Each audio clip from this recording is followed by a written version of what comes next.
OSVET Podcast, conversando sobre a medicina veterinária.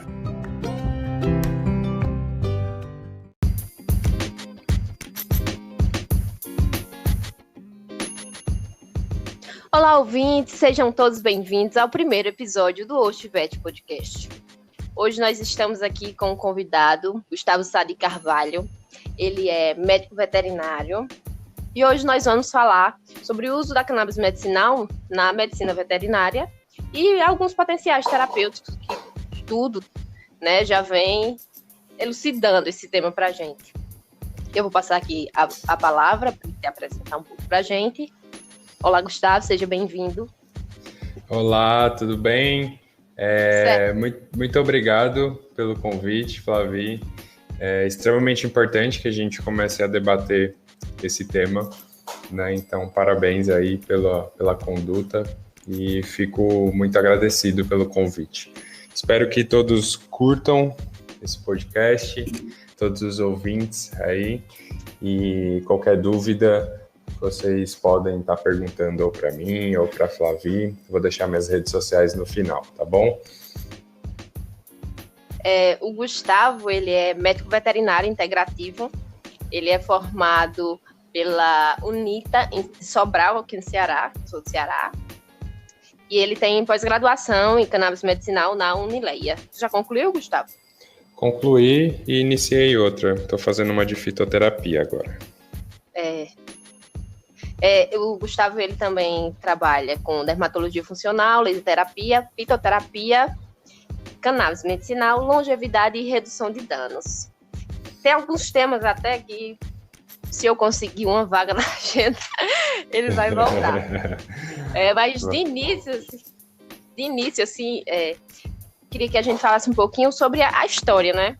A gente sabe que o potencial terapêutico da cannabis, ele é conhecido de muito tempo, apesar de que hoje tem um tabu em cima disso, mas a gente sabe que não partiu daí, né?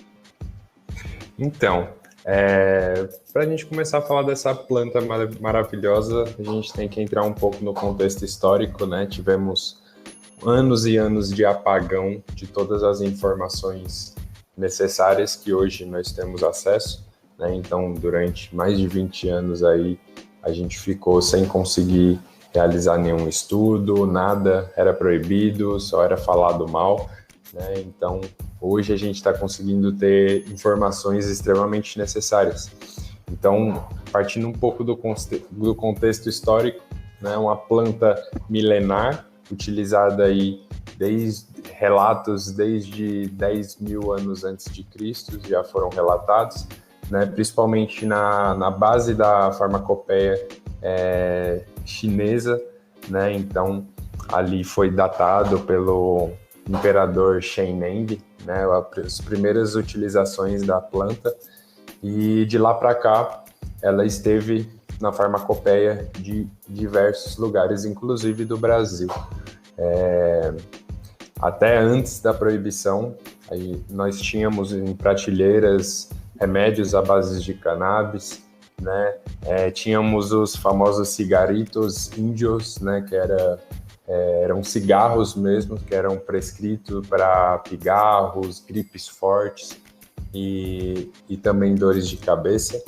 Então, não só na medicina humana, como também na medicina veterinária, a gente tem uma base farmacológica da cannabis que era muito, muito utilizada, né? Na Índia, a base arquetípica da medicina da cannabis relatam os antigos usos veterinários, né? Pelo menos no século XII, e também persistiu nos tempos modernos, né? Existem diversas literaturas que mostram esses usos, né? Então, por exemplo, em 1957, a cannabis ela era utilizada para tratar diarreia em gado, como antihelmíntico, doenças do pé, era utilizada para aumentar o fluxo de leite em vacas e acalmando-as também.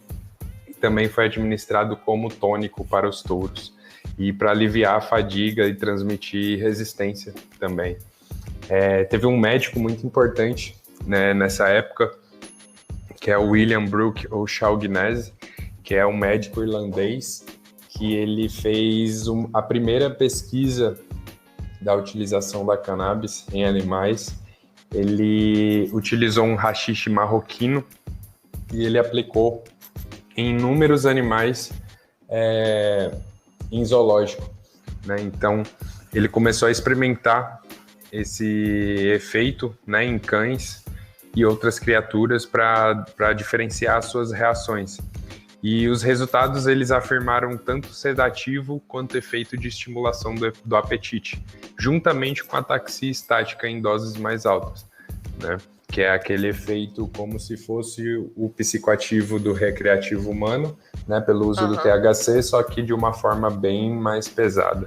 Então, essa é uma descrição que ele faz, né? Os quais todos passaram sem sequelas notáveis após algumas horas, né? Ele observou que enquanto carnívoros, peixes, gatos, suínos, abutres, corvos exibiam uma intoxicante da droga, os graminívoros, né, os cavalos, veados, macacos, cabra, ovelha, vaca, eles experimentavam efeitos triviais de qualquer dose, né? Isso justifica o que hoje a gente vê na prática, que em doses para cavalos, doses para bovinos, são muito pequenas, porque eles são muito sensíveis. Provavelmente deve ser pelo fato deles terem um contato mais com fitoquímicos, né? Então eles se alimentam de plantas, provavelmente os receptores, eles devem ser bem mais presentes nesses animais, né? Os estudos estão aí começando agora para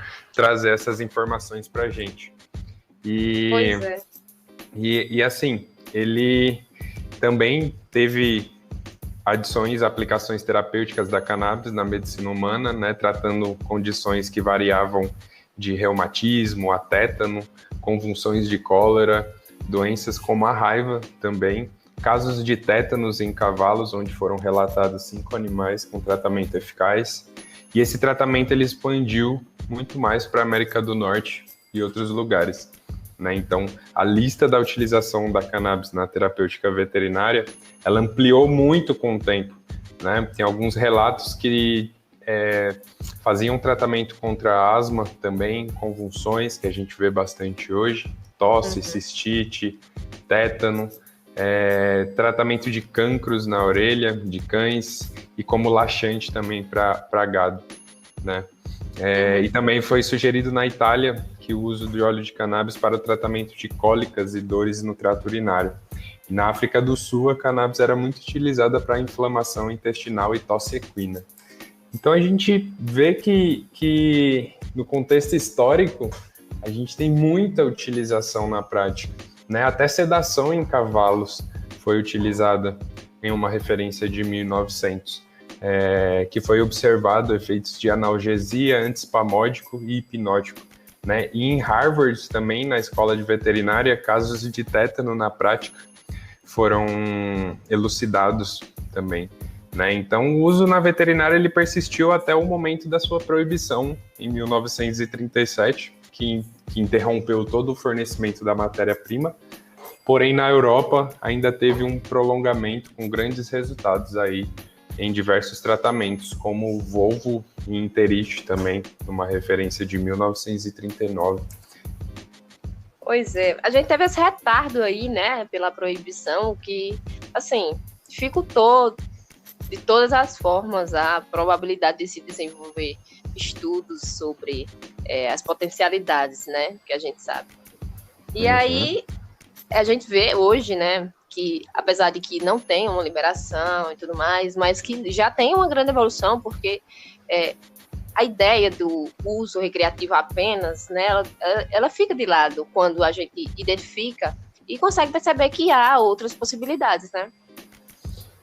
Isso é muito importante porque, basicamente, o uso recreativo hoje a gente só tem como falar mais para humanos, né? Porque a gente não consegue trazer isso para os animais, né?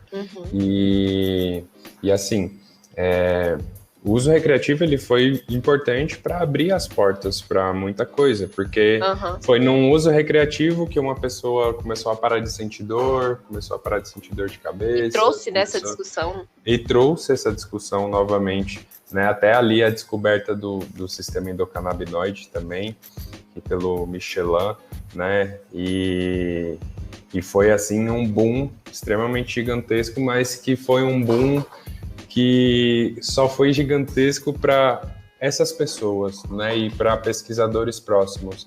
Ainda hoje é muito complicado a gente ouvir isso, né, principalmente dentro de universidade, que eu basicamente não ouvi nada. Eu também não.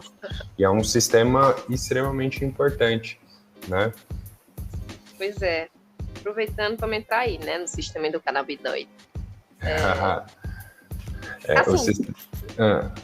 Como é que funciona, né, de fato? Eu sei que tem uma relação com os outros sistemas, né? Está relacionado à homeostase, ao animal, mas assim, e aí?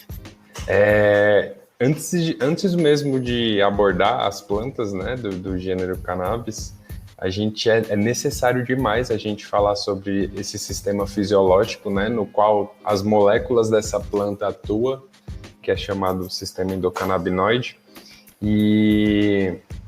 e ele, basicamente, ele é um sistema endógeno, intrínseco, né, na manutenção da homeostasia, então ele busca o equilíbrio corporal. Ele é um sistema de comunicação celular, ou seja, ele coloca as células ali para conversar. Ele modula funções importantíssimas ao longo dos sistemas corporais, né, sendo indispensável para a saúde de todos os vertebrados. Todos os vertebrados e até invertebrados têm alguns vertebrados, né, tem sistema endocannabinoide, como a hidra. A hidra, ela é um invertebrado primitivo, né, que foi descoberto um sistema endocannabinoide que controla a regulação alimentar dela, né, e únicos que não foram relatados sistema endocannabinoides foram os insetos, né, então, eles são desprovidos desses sistemas. E os receptores, né, seus receptores extracelulares, que estão localizados principalmente ali no sistema nervoso e sistema imune, que a gente vai falar um pouco mais para frente deles, e suas moléculas endógenas que possuem funções classificadas como neurotransmissoras, neuromoduladoras, imunomodulatórias, através de agonismo e antagonismo com esses receptores. Então, o nosso corpo, né, o corpo dos vertebrados, ele produz maconha, né? É o que a gente diz muito, que é a anandamida e o 2-AG, que são os endocannabinoides. Eles se ligam nesses receptores fazendo um mecanismo ou de agonismo ou de antagonismo, né? Ele é produzido em uma quantidade muito menor no nosso corpo, e esses receptores também já foram descritos em alguns órgãos, né? Pulmão, coração, vasos sanguíneos, fígado, vesícula urinária, pele e seus anexos, glândulas salivares, entre outros órgãos, né? E o sistema endocannabinoide, ele é extremamente importante porque ele atua desde o momento da implantação do embrião no útero até o fim da vida dos animais. E entre suas funções descritas estão o desenvolvimento embrionário e neurológico. Então, ele depende do sistema endocannabinoide para realizar esse desenvolvimento embrionário, né, desde a implementação do embrião, né, modulação da plasticidade neurológica, neuroproteção, metabolismo celular, apetite, processos dolorosos, padrões de sono, respostas emocionais, imunidade, inflamação, apoptose, entre outras infinidades. Ou seja, né? Tudo. Ou seja, praticamente tudo. Eu digo que hoje o sistema endocannabinoide, ele é um sistema, para mim, o mais importante que existe, né? Por isso que todo o meu estudo é voltado em cima dele. Não só pelo uso da cannabis, como eu também atuo com práticas integrativas, eu consigo hoje pensar numa modulação desse sistema, porque basicamente esse sistema ele é afetado pelo meio, né? Então hoje nós já temos diversos trabalhos que mostram o impacto do sistema endocannabinoide com a falta de exercício, o impacto do sistema endocannabinoide com a poluição ambiental, né? Não só a poluição de fábricas, essas coisas, fumaça, mas o que você usa dentro de casa de produto, né? Porque basicamente, como ele está ligado em praticamente todos os sistemas, sistema nervoso, sistema hormonal, basicamente o que afetar esse sistema vai estar afetando consequentemente o sistema endocannabinoide, né? E assim, a proibição dessa planta gerou os atrasos que vemos atualmente nas pesquisas, né, de suas aplicações clínicas e, por consequência, as pesquisas que propagarão esse conhecimento, né, acerca do sistema endocannabinoide. Ainda é uma coisa muito nova, mas que cada dia que passa a gente vê que ele tem uma importância gigantesca e que cada vez mais a gente está vendo médicos, nutricionistas agora falando sobre cannabis, dentistas já começando a trabalhar, né? Então muita gente começando a se atentar para esse sistema que é extremamente importante e que é zero aprendimento dentro da faculdade. Pois é. A gente aprende na faculdade, né, que todos os sistemas que a gente conhece, eles estão correlacionados e quando afetado, influencia no funcionamento dos outros. E aí, quando a gente deixa um sistema de fora, consequentemente, a gente ignora o que ele vai influenciar nos outros, né? É importante que a gente debata sobre isso. Exatamente. É por isso que cada dia mais a terapia integrativa ela está crescendo, né? Porque a gente está vendo que só você correlacionar a doença não está dando certo. Você pega um paciente com câncer, por exemplo. Você tem que analisar toda a vida daquele paciente. Não adianta nada você tratar um câncer e o paciente está com um estilo de vida totalmente inadequado, né? Onde a falta de exercício que ele não está fazendo todos os dias pode influenciar negativamente, a péssima alimentação que ele deve estar tendo pode influenciar, né? A gente não sabe como é o ambiente desse animal, se é um ambiente estressante, se é um ambiente calmo, se ele tem acesso a sol, se ele não tem, como que é, né, a vida desse animal no dia a dia. É por isso que eu digo, não é uma consulta de 20 minutos que eu vou saber tudo isso, né? Então, por isso que hoje eu prezo muito pelo acompanhamento desse paciente. Então, hoje uma consulta minha dura em torno de 2 horas, já passou de 2 horas, já chegou a 3 horas de consulta, fora o acompanhamento de 60 dias, que praticamente todos os dias eu estou ali conversando com aquele tutor, identificando gatilhos, né? Por exemplo, eu atendi um animal semana passada com problema gastrointestinal, que a gente foi descobrir que o que causou o problema dele foi uns 15 a 20 dias antes do início do problema, né, de aparecer os primeiros sintomas. Então, sentar e conversar com as pessoas é extremamente importante nesse momento, né? Até para ela entender o processo da doença e entender que precisa de muitas mudanças, porque é o que eu falo, a doença demorou para aparecer, ela vai demorar para sair também. É um passinho de formiguinha que a gente vai fazer. Pois é. E se repete, né? Assim, tratar só a doença aqui no ponto específico, não tratar a fonte dela e aí corre esse risco, né? A taxa de insucesso, dependendo da patologia, né? Como hoje eu pego mais animais já bem debilitados, já animais com doenças crônicas, então o tutor já vem bem desiludido. Você precisa muito bem moldar esse tutor para ele ter uma esperança novamente, porque geralmente quando vem para mim eu já sou o 7º veterinário, já o que é o resto, assim, sabe? A última esperança. Então aí sempre chega para mim. Então é um trabalho bem, tem que ter muita calma para ele poder ser executado com sucesso, né? E não que a gente possa trazer a cura do animal, mas pelo menos a qualidade de vida. Pois é, assim, relacionado ao sistema, né? A gente tem, assim, nos outros sistemas que a gente tem um conhecimento, a gente consegue intervir, né? Quando tem alguma coisa afetando ali, alguma patologia.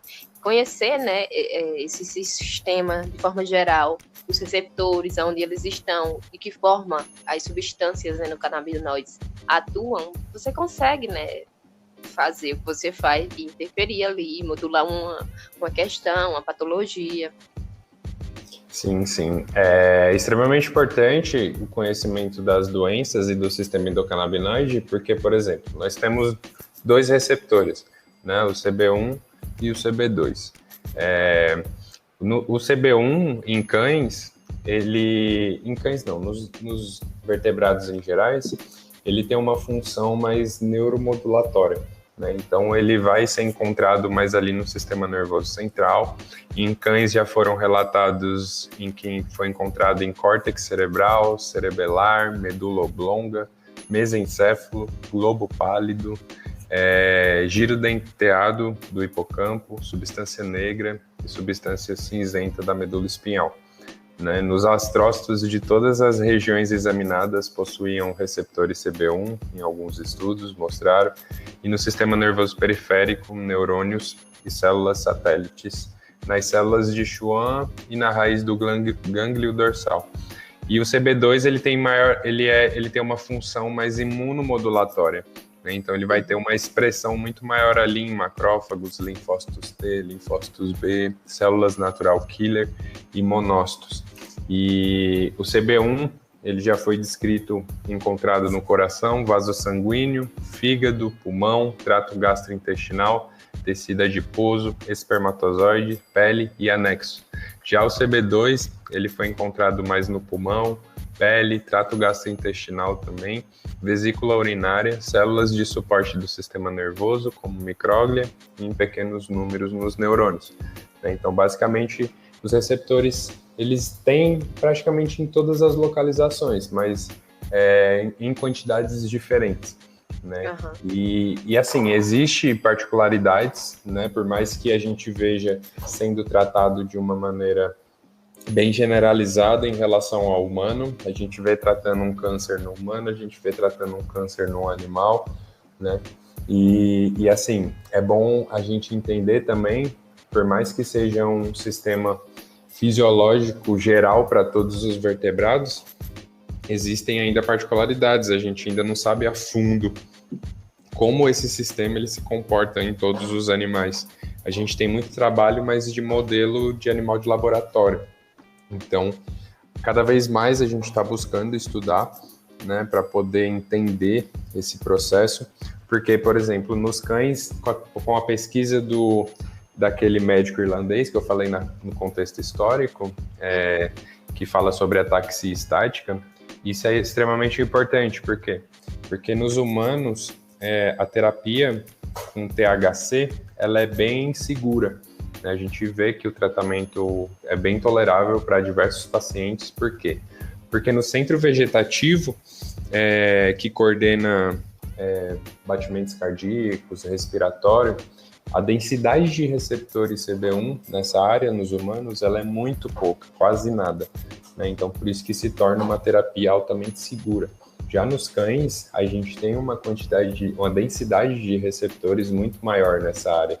Então, por isso que os cães, eles têm bastante efeito tóxico da planta, né? Então, se eles ingerirem uma pequena quantidade, eles já podem acontecer os efeitos colaterais, né? A psicoatividade, pode causar uma tontura, taxia estática, dependendo da quantidade, pode chegar a ter convulsão e até morte, né? Ainda não foram relatados a dose é bem tolerável, mas cada vez mais a gente tem que tomar cuidado, porque o número de habeas corpus nos locais estão aumentando, né? Cada vez mais os países estão regulamentando.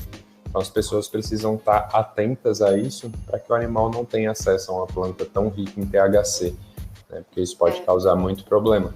Então, os cães, eles reagem, para você ter noção, a 0,001 grama de THC, é 1%, é muito pouco, né? Então, não necessariamente a gente precisa entrar com uma dosagem muito alta de THC para poder a gente ter um efeito que a gente quer, né? Obviamente que tem patologias que o THC ele se sobressai muito mais, e a gente tem resultados bons no uso animal, mas a longo prazo a gente ainda não sabe o dano que isso pode ter. Tem interação medicamentosa, que pode ser perigosa, né? A cannabis, ela inibe algumas enzimas do citocromo P450, então tem interação medicamentosa, tem a elevação de algumas enzimas do fígado, muito pouco, mas tem, então você não tem que ficar muito ligado com o exame de animal. Tomar cuidado, porque se você tiver um animal com problema cardíaco, com problema respiratório, com problema renal, O THC, ele mexe bastante com essa área, então você precisa entender. E as patologias em si, elas expressam os receptores. Ou elas diminuem esses receptores, ou elas aumentam esses receptores. Por exemplo, eu trabalho muito com a dermatite atópica, né? Então, eu atendo muito animal já todo sequelado de remédio, multiresistente, né? E muitos trabalhos estão mostrando que para inflamações, principalmente a nível de pele, o corpo ele expressa muito mais o CB2, né? Então, saber disso faz com que você possa direcionar o seu tratamento para as moléculas que você quer, né? Quais têm mais afinidade com CB2, né? Como a gente poderia ter uma resposta melhor? O que você vai usar? Um THC, um CBD, um CBG, um THCA, CBDA, né? Isso é uma coisa que é um futuro, né? Um futuro que fora daqui já está acontecendo, mas com esse atraso nosso, principalmente aqui no Brasil, né? Que não anda, a gente tá aí bem atrasado, né? Recentemente eu trouxe para o Brasil, juntamente com outros veterinários colegas, a gente trouxe a Rede Cannabis Brasil, né, que é uma plataforma de pesquisa e desenvolvimento. Ela tem sede na Colômbia, mas já tem no México, já tem no Chile, já tem em muitos locais, né? A gente abriu aqui no Brasil, que é justamente para buscar a pesquisa, para a gente ter um produto padrão, né? Para a gente ter mais segurança para os animais, porque é como eu falei, a gente tem uma luta que para os humanos, a gente fala sobre o recreativo, a gente fala sobre o uso medicinal, eu estou nesse meio também, eu grito junto com a galera, mas quando a gente fala de tratamento animal, a gente tem que levar a sério, porque basicamente eles não têm uso recreativo, então cada vez mais a gente precisa de segurança para os pacientes. Então, hoje o que está acontecendo aqui no Brasil, muitos veterinários estão querendo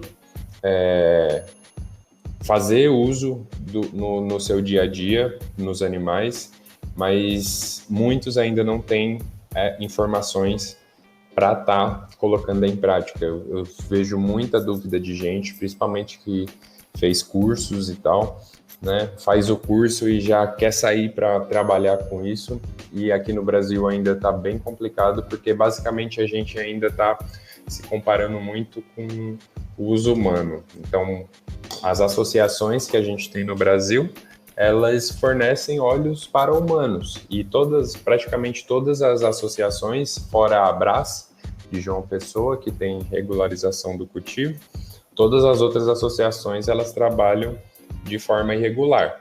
Então, você não sabe o que tem naquele frasco, você não sabe se ali tem um CBD, se ali tem THC, se ali tem metal pesada, você não sabe quantificação, você não sabe se ali tem resíduo tóxico, né? Porque tudo que está na terra, a cannabis absorve. Então, acaba que sendo um tiro no escuro que a gente está dando, né? Que está dando certo, mas a longo prazo a gente não sabe o que pode causar, né? E como a gente está nessa... Eu digo muito que não pode legalizar sem a gente reconstruir o cenário, fazer as pessoas entenderem e respeitar toda essa questão, né? Então, não vai ser só legalizar, vai precisar de um amparo social aí, muita coisa, né? Muita gente que sofreu bastante com informações errôneas, né? Mas que cada vez mais a gente vai avançando. Então, todos os veterinários precisam pisar um pouquinho o pé no freio, né? Eu sei que todo mundo aí quer trabalhar, tá vendo o resultado, mas tem que pensar bem para a gente não levar como é que eu posso dizer? Uma conduta com aquele animal que possa fazer com que aquele tutor tenha uma visão errada, caso dê errado, né? Então, vai que acontece alguma coisa e o tutor fala, foi culpa da cannabis, entendeu? Então, pode ter sido culpa da cannabis, mas você vai ter que saber o que aconteceu ali, porque muita gente acha que por ser produto natural ele não faz mal, né? E isso é uma das coisas que eu mais digo, independente do fitoterápico, se você não souber utilizar, se você exagerar, tudo em excesso é veneno, né? Até um chá de canela, se você tomar ele em grandes quantidades, né? Não saber diferenciar, porque existe também 2 tipos de canela, e existe um composto na canela que chama cumarina, e as cumarinas, elas causam hemólise. Então, se você tomar em grandes quantidades, você pode causar uma hemólise e ter uma anemia, né? Então, basicamente, é entender tudo que você está fazendo. Independente se o produto é natural ou não, você tem que ter segurança do que você está fazendo. Pois é. Eu até ia perguntar para ti essa questão dos cães, né? Porque eu nas pesquisas que eu estava fazendo, eu li sobre isso que tu falou. Outra coisa é que, assim, nos estudos, né, a aplicação em si, a gente sabe que é uma medicação segura, mas a legalização também traz outra questão, que é o que a gente já tem de problema hoje de automedicação, de tutores medicando animais com as medicações de acordo com o próprio conhecimento, né? E aí a gente tem essa questão, o fato de ser natural, achar que não traz nenhum problema. E aí a gente tem os cães como exemplo, porque assim, uma dose indevida pode matar o animal assim, né? De forma fácil. E aí a gente tem essa questão com a legalização, né? Sobre as associações, pode falar. Não, pode falar. A PL 399 de 2015, assim, é importante também porque ela pontua muitos aspectos, né, da produção, da extração, do beneficiamento, e isso é importante para organizar as associações, né? Isso é um ponto que eu acho que é 880, sabe? É uma coisa que eu tenho bastante medo também, pelo monopólio que pode gerar. Porque basicamente muita gente quer entrar nessa por dinheiro, né? Então, por exemplo, vamos falar um pouco da regularização dos Estados Unidos. Hoje a gente utiliza muito os Estados Unidos como modelo, mas lá a cannabis ela é vendida em qualquer lugar. Você pode comprar no posto de gasolina do seu animal, né? Você pode comprar em qualquer mercadinho, você vai encontrar CBD, vai encontrar, porque lá é suplemento alimentar. Então lá não foi regularizado para os veterinários pelo órgão dos veterinários, né? Foi liberado geral. Então os veterinários lá eles ainda têm bastante medo de prescrever, né?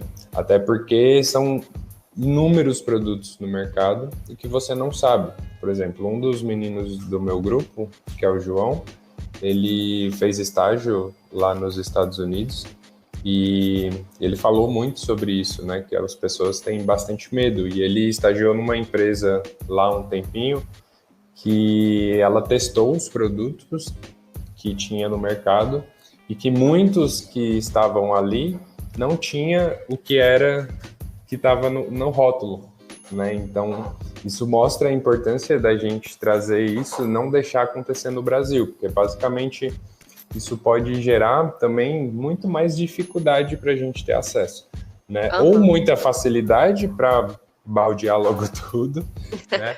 Ou a gente vai ter muita dificuldade pelo acesso de preços, né? Então, é o que eu chamo, os Estados Unidos ele é democraticamente legalizado, porque para você tem que ter muito dinheiro, né?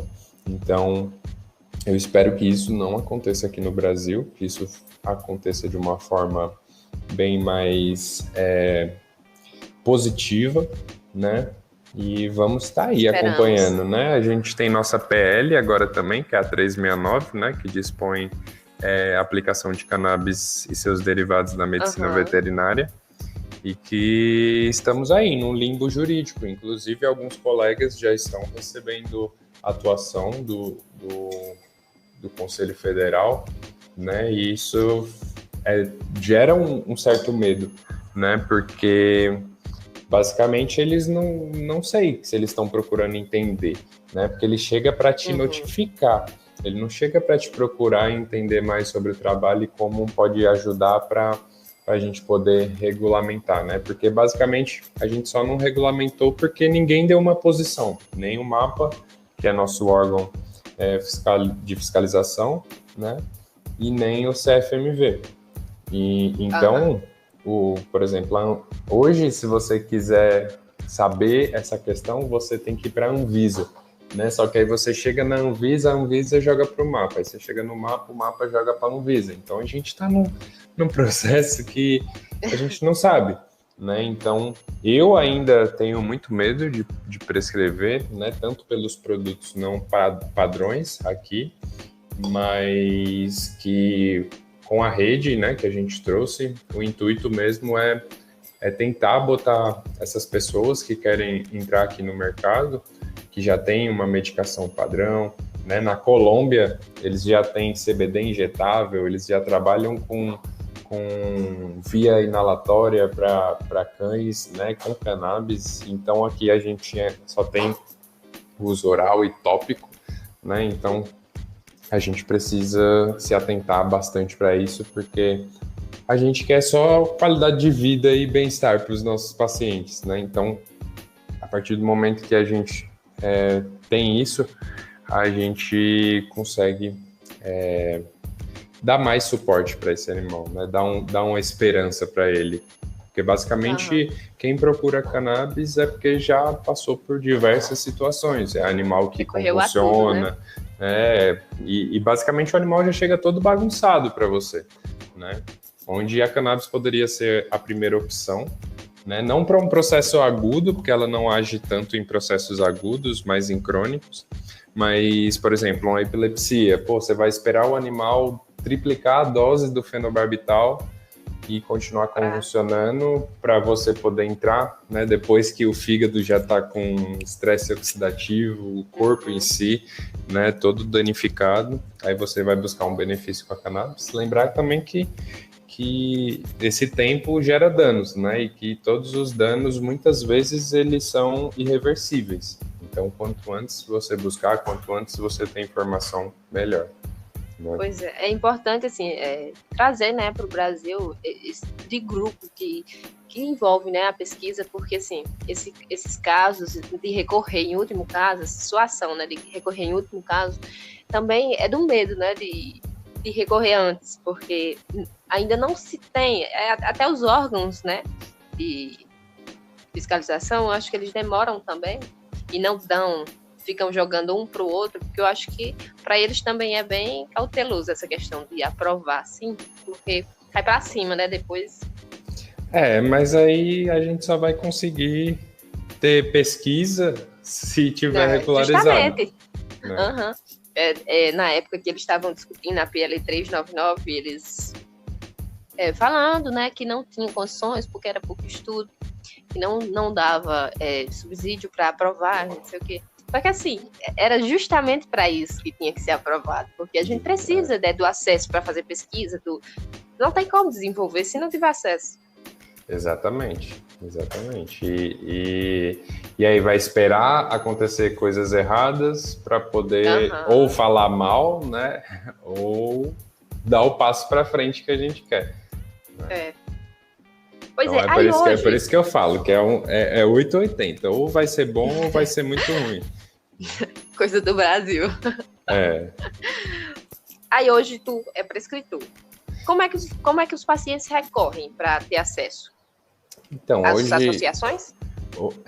Hoje eu tenho acesso a algumas associações de fora, que já tem alguns representantes aqui no Brasil, né? Então, hoje eu estou priorizando alguns óleos mais padrões, né? Por exemplo, o óleo que eu prescrevo, ele vem do Uruguai, né? E lá, como eles são regulamentados, eles vêm com aquele padrão de 0,9% de THC. Né? E aí o CBD você escolhe na quantidade que eles têm disponível. Se não me engano, tem óleos até 5.000 miligramas. Você ainda, com esses óleos, ainda não tem assim o que a gente quer mesmo, né? Que é você saber o miligrama por ml. Porque hoje a gente vê muito que a alopatia a gente trabalha com doses miligrama quilo, né? Mas eu digo muito que a cannabis nunca vai servir para isso. A gente tem doses hoje, né, que chegam até 5 miligramas quilo, mas que na prática a gente vê que não funciona, né? Porque basicamente é o que eu falei. Você pode ter o mesmo animal, do mesmo tamanho, da mesma raça, do mesmo peso, com a mesma patologia. Se eu fizer 2 miligramas quilo para esse paciente, o A pode responder e o B pode não responder. Por quê? Porque basicamente eu tenho que saber o estilo de vida desse paciente, né? O que está influenciando?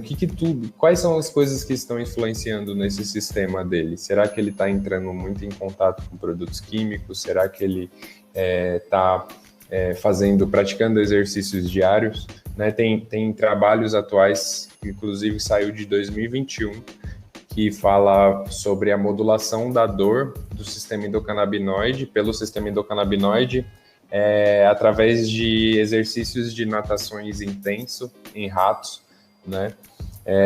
Existem trabalhos falando de disruptores endócrinos que afetam o sistema endocannabinoide. Os disruptores endócrinos são substâncias químicas encontradas em diversos produtos, cosméticos, essas coisas, shampoo, que interferem, né? O disruptor, ele mimetiza o hormônio. E, por exemplo, o parabenos, que é muito encontrado em shampoo, em cremes, essas coisas, ele mimetiza o estrogênio, ele impede a ação do estrogênio, ele está muito ligado a câncer de mama, né? Então, você saber dessas situações para esse animal é extremamente importante, e que é onde eu falo que a cannabis ela nunca vai ser tratada igual uma alopatia. Porque o que eu dar uma gota para um animal, ele pode responder como o outro precisa de 5 gotas para responder. Então vai depender muito do sistema dele, vai depender como esse sistema está, né? O quão saudável está esse sistema, qual o tamanho dessa bagunça que a gente precisa ajeitar, né? Então hoje eu trabalho mais com a modulação desse sistema. Então, antes da cannabis, existe uma série de etapas que eu sigo para poder ajustar o corpo do animal, dar a condição necessária para poder a gente tá introduzindo a cannabis, né? Principalmente na alimentação, que hoje na nutrição humana, inúmeros trabalhos atuais estão saindo relacionados a isso, né? Sobre a negligência da nutrição hoje em dia e o quanto ele afeta o sistema endocannabinoide, né? E se a gente for levar ao pé da letra a nutrição dos nossos cães e gatos, né, é basicamente ração. E que, assim, para falar de saúde, a gente não consegue entrar muito no mérito da ração, porque ela passa a ser um produto industrializado com conservante, muitas vezes com transgênicos, né? Então, entender sobre isso, o sistema digestório é uma coisa que a gente pouco estuda também na universidade, e para mim está sendo um dos maiores estudos agora, é o intestino, que é basicamente onde tudo começa, onde você modula tudo, né? A gente tem aí a nutrigenoma hoje, que é a modulação dos genes através da nutrição. Isso é a evolução, né? Hoje eu digo muito que a medicina perdeu muito espaço, a nutrição está ganhando muito espaço agora, porque as pessoas estão procurando muito mais um nutricionista hoje, um nutricionista bom, né, que entenda dessa relação, principalmente de epigenética, que é a expressão de genes das doenças, né, e que você consegue modular. Então, tem nutricionista hoje que está pegando pessoa com doença autoimune e tratando com comida, né, sem remédio, suplementação, e que está tendo muito resultado e trazendo uma puta qualidade de vida para a pessoa, né. Então, para os animais da mesma forma. A gente precisa começar a discutir mais isso, né? Principalmente a alimentação, que é um tema que gera muito polêmico, né?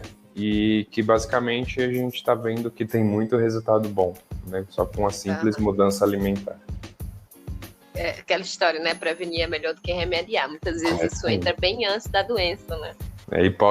Hipócrates já dizia, né, que o alimento seja seu remédio seja seu alimento, né? Então, é isso aí. De forma geral, assim, tu tem usado com que fins terapêuticos a cannabis, assim, na tua prática? A gente sabe que tem vários, né? Mas, assim, na tua prática, tu já teve a oportunidade de usar, assim? Eu já acompanhei paciente com dermatite atópica, que eu fiz uso, e deu muito bom, né? E que é um caso que eu tive que mostra que a integratividade ela é extremamente importante, porque eu utilizei a cannabis com um estilo de vida do animal totalmente inadequado e usei a cannabis nele com um estilo de vida totalmente modificado, onde uma não deu certo, a outra deu, né? Eu tenho casos de... Tá aparecendo muito caso de epilepsia para mim, muito mesmo, e que tem bons resultados também. Tem um paciente que convulsionava 30 vezes e que tomava 450 miligramas de brometo e 250 miligramas de fenobarbital. Isso é um animal com 1 ano de idade. E que hoje está tomando 3 gotinhas de um óleo e 20 miligramas de fenobarbital, né? Com ótimos resultados. E que deu qualidade de vida, o animal voltou a brincar, voltou a ganhar peso, voltou a se desenvolver, né? Porque era bem intenso. Tem um paciente com dor também, felino. Tenho relato de um sucesso em tratamento de dermatite psicogênica em gatos também, muito legal. Já tive o prazer de acompanhar um paciente que peguei ele nas últimas, mas que reagiu bem com câncer, né? Tem um paciente que também não aguentou muito, mas que também foi nas últimas, que foi FIV positivo e complexo estomatite e gengivite, uma gatinha idosa. E deixa eu ver o que mais.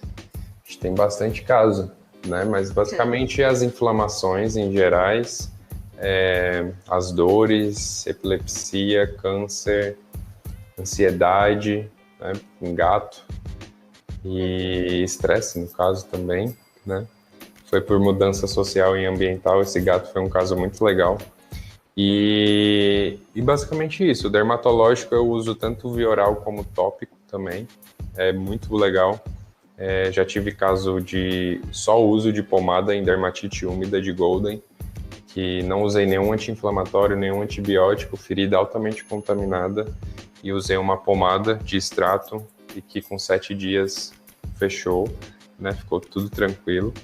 Então, assim, é o que eu digo, todas as áreas elas conseguem aplicar dentro da sua rotina, né? Um cirurgião, um ortopedista, ele consegue, um anestesista consegue, um endócrino consegue, qualquer pessoa, em qualquer área, consegue estudar essa planta para poder se beneficiar do uso ali para o seu paciente, né? Eu era muito focado na área de pele, desde a saída da minha faculdade, ainda sou, mas que hoje eu tô vendo que é muito mais importante eu estudar o intestino, porque, tipo, todos os meus tratamentos de pele eu começo a tratar pelo intestino. Então, começou a aparecer, eu ver, né, que o intestino ele é a causa de tudo ali, seja para um problema hormonal, seja para um problema com câncer, né? Então começou a aparecer outros pacientes para mim, paciente renal, paciente com câncer em si. Então hoje eu estou pegando mais casos abertamente, mas eu não queria abrir muito esse leque porque é justamente isso, a gente precisa ter um entendimento muito grande da área para poder estar entrando profundamente nela, né? Então meu foco mesmo é intestino e cannabis. Então a gente sabe que existem diversos receptores ali no intestino, né? A gente viu que o CB1, o CB2 está presente. Então a gente consegue modular muito bem esse intestino ali para trazer qualidade de vida para o paciente. Mas que meu foco mesmo atual está em leishmaniose, né? Que é uma coisa que eu vou estudar bastante ainda. Sou doido para trazer a cura dessa doença. E nossa, esse é meu sonho. E também dermatite atópica, né? Que basicamente é um trabalho ali extremamente legal de se fazer. Você vê a mudança de vida do paciente ali, que eu tenho um paciente que com resistência a 9 antibióticos, 2 anos de histórico de tudo que você imaginar. A Poquel não estava resolvendo mais nesse animal. O animal já estava com sequelas gigantescas de calcinose cutânea, hiperadreno, estava todo lascado, e que hoje não toma nenhum remédio, né? Hoje está totalmente controlado. Então, é muito legal, muito gratificante você ver isso, né? Aham. Assim, conhecer, né, outras formas, outras medidas terapêuticas, né, é importante até para estimular a cura de certa doença que a gente sabe que algumas patologias, né, a gente fica de mãos atadas. Sim, E sim. aí, essa perspectiva nova é sempre bem-vinda. Sim, inclusive, tipo, lá na Colômbia, no último curso que teve de neurologia deles, a galera lá tá fazendo associação de cannabis e dipirona, né? Porque a dipirona parece que ela age no CB1. Então, muitos estão utilizando aí para protocolos de epilepsia, cannabis, dipirona, né, como modulação. Obviamente que a dose é muito menor da dipirona e que tem muita coisa boa para você utilizar. Né? Por mais que tenha interações medicamentosas, você tem que entender se essa interação ela é uma interação boa ou uma interação ruim, que pode causar um processo tóxico. Né? Por exemplo, com fenobarbital não seria tão legal, porque basicamente é assim, a cannabis ela inibe as enzimas do fígado do citocromo P450. Então ele inibe tanto de fase 1 como de fase 2. A fase 1 é a que vai metabolizar a medicação para ela agir, né? Então, se o fármaco ele não passar pela metabolização de fase 1, ele vai ficar rodando no corpo com a chance de intoxicar muito mais o animal, pela quantidade de dose ali, né? Então, a partir desse momento que ele inibe a fase 1, o medicamento ele pode se tornar mais tóxico, né? Ou potencializar o seu efeito. Por exemplo, um antibiótico pode potencializar, né? Mas no caso de um fenobarbital não seria tão legal porque ele ia causar mais efeitos colaterais. Por isso que um cão, quando ele está intoxicado com cannabis, que chega na clínica, a gente tem que tomar muito cuidado com as drogas que vai utilizar. Né? Porque basicamente um amigo meu de Fortaleza, eu lembro quando eu fiz o curso a primeira vez de prescrição, eu falei para ele que ele é anestesista e tal, eu falei, cara, cuidado quando chegar bicho aí intoxicado, você que ele mora em Fortaleza, né? E não foi 5 dias, ele me mandou mensagem, Gustavo, apareceu um cachorro aqui, um Spitz alemão, comeu cannabis, estava bem, tranquilo, mas eu quis induzir o vômito dele com morfina e o bicho ficou altamente chapado. Né? Eu falei, pois é, cara, eu te avisei ainda. Né? Porque basicamente intoxicou o animal porque a droga ela teve seus efeitos colaterais ali por conta dessa metabolização, né, falha. E se o fármaco ele for de fase 2, né, ele pode começar a causar, por exemplo, ele metabolizou, só que na fase 2, que é onde ele vai se transformar para ser eliminado, ele não é metabolizado. Ele vai causar um dano muito grande no fígado, criando radicais livres, né? Então, esse paciente ele corre um risco de ter um estresse oxidativo no fígado. Então, por exemplo, a gente pode utilizar o fenobarbital junto com a cannabis, mas em horários diferentes e sempre pensando em proteger esse fígado, né? Fazer um pool de antioxidantes, para você ajudar esse corpo a eliminar mais esses radicais livres, até você conseguir fazer o desmame dessa medicação. Uhum. Pois é, né? E aí o estudo cai de novo sobre nós, né? É importante a gente conhecer os efeitos e essas interações, né? Para saber o que fazer quando ocasionalmente acontecer e chegar, né? Um animal intoxicado, porque com a legalização também pode acontecer. Vai acontecer muito, já está acontecendo. Já sabe que acontece, né? Nos Estados Unidos, nos primeiros meses de legalização, que teve geral agora, né, teve muito quadro de intoxicação de animal. Então, é extremamente importante que o tutor saiba, e os veterinários também, por mais que não queira trabalhar com cannabis, ele tem que saber como você vai agir na hora que chegar um paciente.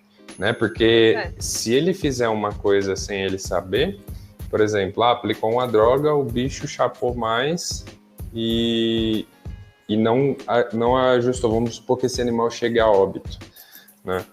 Ele vai botar a culpa em quem? Na cannabis, né? Não é na conduta dele. Porque ele não sabe o que ele fez de errado ali.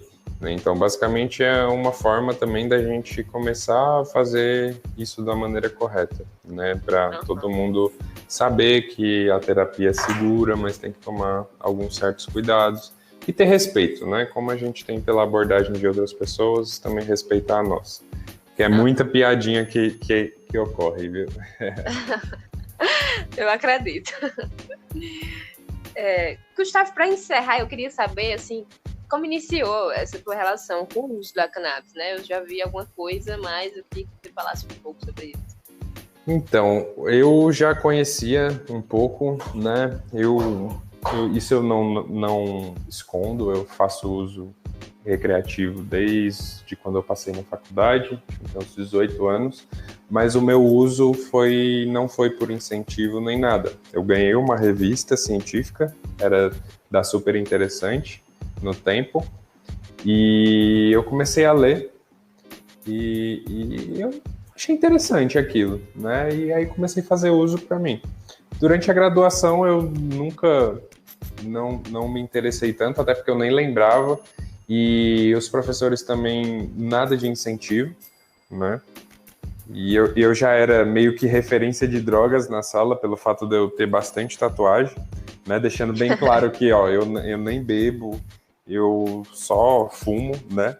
E assim, fumo maconha, no caso, e todas as referências de drogas da sala era eu, né? Então eu procurei me retrair mais, era uma coisa que eu não aplicava muito dentro de sala, assim, para falar, para ter a coragem de falar. Até porque na minha disciplina de terapêutica, o professor no primeiro dia de aula pediu para a gente fazer... teve uma palestra, eu lembro, no tempo, na faculdade, de homeopatia, e ele zoou muito essa palestra, e aí no outro dia ele pediu para a gente fazer uns trabalhos e apresentar sobre práticas integrativas. E ele fez isso com o intuito de tirar onda, né? Então, essa é a referência que eu tenho dentro da universidade. E aí, quando eu saí, eu comecei a focar nessa área de pele, né? E aí eu comecei a me deparar com muito paciente lascado, porque eu comecei a criar a minha imagem no Instagram e muita gente começou a aparecer e eu comecei a ter bons resultados. E aí só começou a aparecer umas coisas bem intensas, né? Animal multiresistente, animal todo lascado. E aí eu via que passou por 5 ou 6 veterinários com a mesma conduta que eu iria ter, né? E aí eu falei, pô, eu sou recém-formado, saí agora pro mercado de trabalho sozinho, que eu sempre trabalhei sozinho, trabalhei 5 meses em clínica só. O que fazer? E aí o que fazer, né?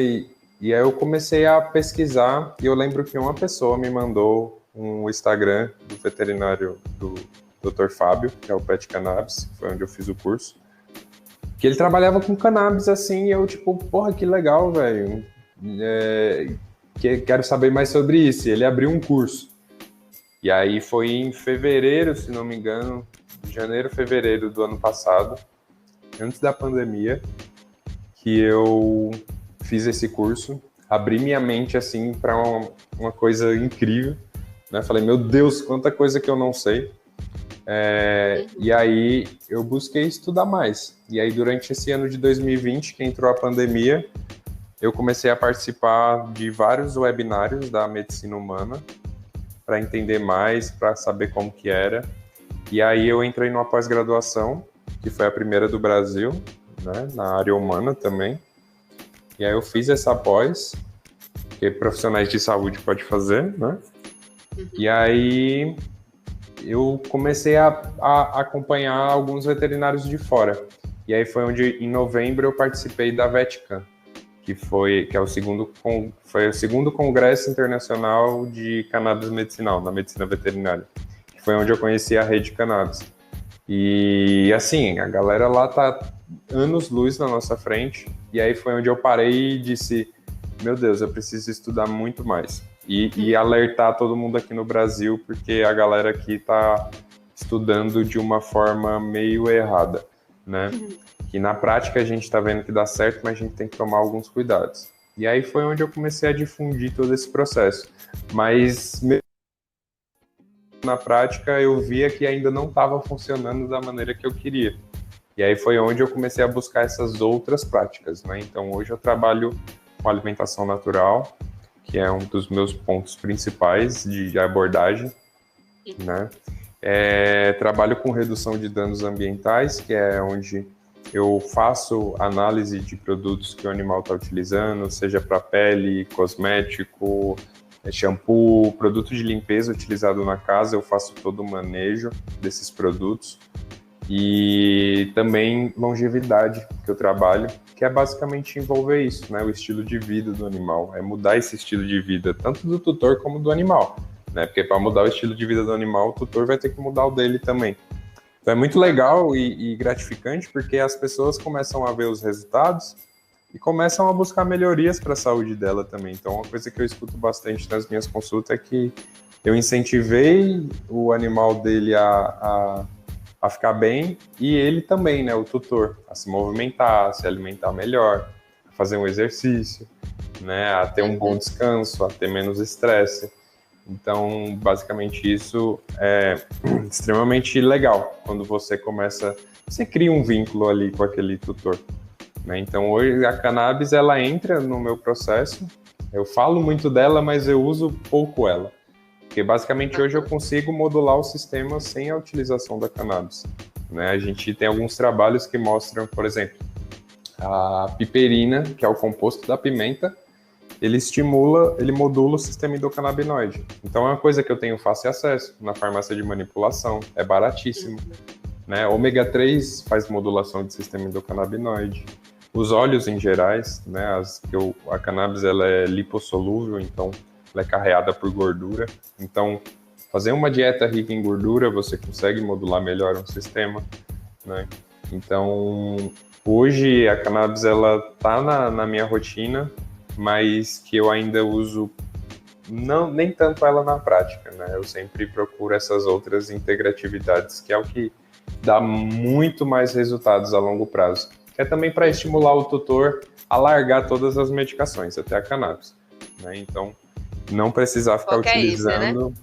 o foco é esse, é dar qualidade de vida para o paciente sem ele estar utilizando nada, né? Só mesmo uma rotina, um estilo de vida, uma boa alimentação, mas que para regular isso, muitas vezes é bem demorado, principalmente em processos crônicos, né?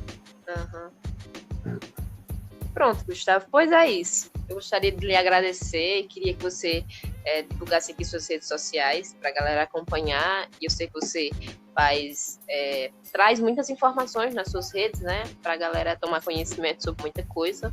Fique à vontade. Pois pronto, agradeço demais o convite. Precisar, tamo aí. Demorou um pouquinho para acontecer, mas é na rotina doida, né? Mas muito obrigado, de verdade. Espero que vocês tenham gostado dessas informações. E se você quiser buscar mais informações, você pode estar me acompanhando nas redes sociais, né? Que é o Gustavo Savetti. E lá você vai ter acesso a outras plataformas também que a gente atua, que é a Rede Cannabis também. No Linktree, na minha bio do Instagram, tem todas as condições necessárias, os tópicos necessários para você seguir lá, né? Tanto o Instagram da rede, eu também tenho uma loja de produtos naturais, que trabalha voltado para esse conceito, né? Então, me acompanhem lá, e o que tiver de dúvida é só mandar lá que a gente vai tirando, tá bom? Show. É isso, pessoal. Espero que vocês tenham gostado. Esse é o médico veterinário Gustavo Sá. O podcast ele vai estar disponível em várias plataformas de áudio e vídeo também. Vai ter um canal no Telegram e quem quiser entrar, vai entrar nas nossas redes sociais. A minha Flaviane Teles, com 2 L's no Teles, ou Medvet Fla. E esse podcast vai estar disponível em breve. Para vocês agora, né? Valeu, Gustavo. Valeu. Até mais.